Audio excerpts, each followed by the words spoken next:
Baik, pemirsa masih di lobi belajar lebih memahami, masih bersama saya Nindya Rima.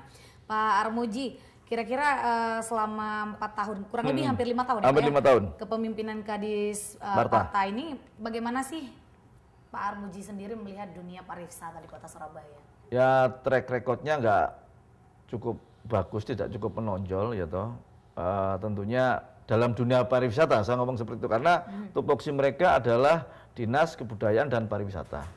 Jangan sampai ini diplesetkan dan mereka beralih fungsi yang sekarang ini bahwa mereka seringkali menerbitkan ya toh SP, menerbitkan yang tentunya dengan berkaitan dengan hiburan-hiburan malam. Ya. Ini seringkali ada apa? Karena mereka memang ya untuk hiburan malam memang banyak duitnya ya toh. Tetapi untuk dunia pariwisata sendiri yang langsung bisa dinikmati oleh masyarakat banyak, masyarakat Surabaya, masyarakat luar, ini yang belum pernah mereka tonjolkan. Nah, ini yang tentunya harus kita sering kritik. Ya sudahlah, situ nggak usah terlalu ngurusi RHO ya toh untuk izin-izin hiburan malam dan mereka nyegel-nyegel segala macam. Bukan kita itu anti penyegel, kita tetap penegak perda harus berjalan dengan baik. Tapi Dinas Pariwisata terfokus dengan tupoksinya, pariwisata dan kebudayaannya. Nah, budayanya apa sekarang ini? Seperti nggak ada kebudayaan yang fundamental misalnya. Secara mereka bisa memiliki untuk menjadi ikon Surabaya. Kita sering kasih saran, ya sudah sepanjang Car Free Day misalnya ya toh, begitu waktu adakan untuk pameran lukisan sepanjang itu, kan harus punya ide-ide inovatif seperti ini. Enggak ada. Kita sering kasih inovasi seperti itu. Ada gebrakan baru ya Pak ya? Gebrakan baru ya toh. Sekali-sekali lah Car Free Day dari ya ada yang olahraga, sekali-kali pameran lukisan sepanjang, mulai Darmo Kali, mulai lukisan macam-macam silakan. Semua pelukis boleh ikut, mereka memamerkan. Nah, itu kan suatu gebrakan-gebrakan yang bisa menumbuh kembangkan inovasi dan kreativitas. Kita sering kali masukkan, tapi nggak pernah digubris sama orang satu ini. Baik. Tadi Pak Armuji sempat menyenggol seputar perizinan rumah hiburan umum ya, di mana Kadis Parta Surabaya hanya memprioritaskan hal-hal demikian. Memangnya apakah ada data Pak yang menunjukkan angka peningkatan dari tahun ke tahun? Ya ada sih, memang banyak pelanggaran yang dilakukan oleh mereka kan ya tentunya yang melanggar harus ditertibkan, saya setuju. Tapi jangan terfokus oleh itu saja. Sekarang ini kelihatannya terfokus sama itu lah, banyak oknum-oknum yang bermain di sana. Permainan itulah yang tentunya dijadikan suatu transaksi kan begitu. Ini harus kita koreksi betul semacam ini. Tapi boleh mengkoreksi, boleh mereka terjun seperti itu, tapi jangan sekali-sekali meninggalkan mereka sebagai mempunyai tupoksi untuk menumbuh kembangkan kebudayaan dan wisata, kepariwisataan ini. Ini yang harus mereka introspeksi pada Dinas Pariwisata itu sendiri. Baik. Pak Krisman, menurut Pak Krisman sendiri, seberapa efektif sih kira-kira untuk promosi apabila dilakukan ke luar negeri terhadap dunia pariwisata di Kota Surabaya? Saya tidak mengikuti detail ya perkara soal pengalian dana cak daning kemudian dialihkan untuk promosi ke luar negeri itu. Saya hanya hendak mengkritisi tupoksi, tugas pokok dan fungsi Dinas Pariwisata itu, yaitu untuk meneguhkan serta menegakkan, ingat, meneguhkan dan menegakkan identitas dan martabat sebuah kota. Itu.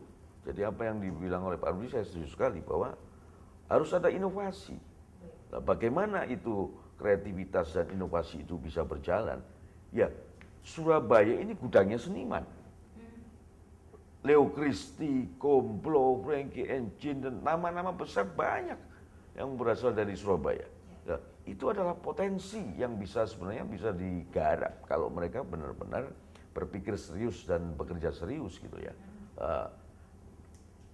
Festival Jember Festival Karnival itu personelnya juga banyak dari Surabaya. Bisa diorganisir, bisa dimanfaatkan untuk bikin sebuah event yang berskala nasional bahkan internasional. Saya pikir kalau kemudian Dinas Pariwisata benar-benar serius bekerja untuk meneguhkan dan menegakkan identitas dan martabat Surabaya sebagai sebuah kota yang beradab gitu ya, yang berkebudayaan baik gitu ya. Kita punya segala macam sumber daya pendukung kok. APBD dibilang oleh Pak Armuji tadi 7 triliun lebih. Dari resources sumber daya pegiat kesenian dan kebudayaan, mulai musik, tari, lukis, kita nggak kalah. Kita punya database yang sangat detail. Mulai dari seni tradisi, mulai dari seni lukis, mulai dari seni tari, bahkan ada kualitas seniman lukis kita yang sampai sekarang sudah skala internasional. Udah berkali-kali diundang ke Binale di Venesia, di Italia. Dan asal tahu saja, ketika mereka menginformasikan mereka dapat undangan ke Italia, melapor ke Dinas Pariwisata, maksudnya supaya dapat dukungan lah ya. Nggak dapat dukungan, malah dimintain laporan. Gimana sih kerjanya? Malah yang biayain malah orang Italia. Bukan dia bilang, dia diundang oleh Binale Venesia. Dia bilang, bilang ke pemerintah Italia, dia nggak bisa berangkat karena nggak punya duit, karena nggak dibiayai oleh pemerintahnya. Dibiayain oleh Italia. Itu kan perkara martabat. Tidak hanya martabat kota, martabat sebuah bangsa. Hal ini Pak Armuji sudah tahu apa belum, Pak? Ini baru dengar dari Pak Krisman sebagai Ketua Dewan Kesenian Surabaya. Kalau ada seperti dulu juga ada, ya toh, jadi ada namanya penari getar itu siapa itu Pak? Yang sekarang dipindah ke Jember. Kita fasilitasi, mereka minta bantuan pemerintah kota akan konser di Perancis, sudah nggak ada biaya katanya macam-macam. Begitu mereka, ya kita suruh konser waktu saya ketua DPRD pertama, tak suruh konser di depan halaman saya dan mendapat sambutan yang luar biasa. Sekarang orangnya di Jember sekarang, di punya sanggar di sana lah. Jadi ini kan sudah kehilangan, Surabaya kehilangan satu seniman, gitu, yang sudah go internasional, tentunya seperti itu. Dan mereka seringkali diizinkan nih Pak, kalau misalnya ada event seperti itu, seharusnya yang Dinas Pariwisata bisa membiayai, namun tidak dibiayai. Harusnya mereka bisa mensupport lah, mereka bisa paling tidak memberikan suatu dukungan moral lah, jangan terus dikat, tidak ada biaya. Belum tentu orang itu datang ke Dinas Pariwisata minta biaya, tapi memang kalau itu namanya SKPD untuk pariwisata dan budaya, ya seorang budayawan mengadu ke siapa kalau bukan ke SKPD dan Dinas Pariwisata. Masa mengadu ke Dinas Pendidikan kan nggak cocok kan seperti itu. Nah ini yang tidak mempunyai satu sen budaya dan pariwisata kepala dinasnya. Mereka harus tanggap. Sense of belonging Surabayanya itu nggak ada gitu ya? Nggak ada sama sekali. Ini yang harus kita pertanyakan seringkali itu loh. Oleh karena itu bahwa hal-hal semacam ini marilah kita bangun pariwisata, budaya, seninya, apa saja. Kalau itu dikumpulkan, diajak ngomong, diajak dialog, ya toh, kita menaruh ego kita masing-masing, ya saya kira akan lebih kreatif, inovasi itu akan tumbuh. Dan kalau daripada dipikir satu orang, lebih baik dipikir orang banyak, akhirnya bisa menimbulkan dan menambah satu wawasan yang cukup luas. Bagi saya seperti itu sebenarnya. Baik. Lalu Pak Krisman, apabila kita melihat Jember Fashion Carnival yang tadi sudah disebutkan oleh Bapak, apakah menurut Bapak bisa dikemas hal tersebut di Surabaya ini? Nah, ini juga Ketua DKS itu tadinya dipanggil Cak. Jadi kalau dipanggil Bapak nanti bisa lekas tua nanti. Pak Ketua DPRD aja lah dipanggil Bapak. Ketua DKS dipanggil Cak tradisinya. Baik.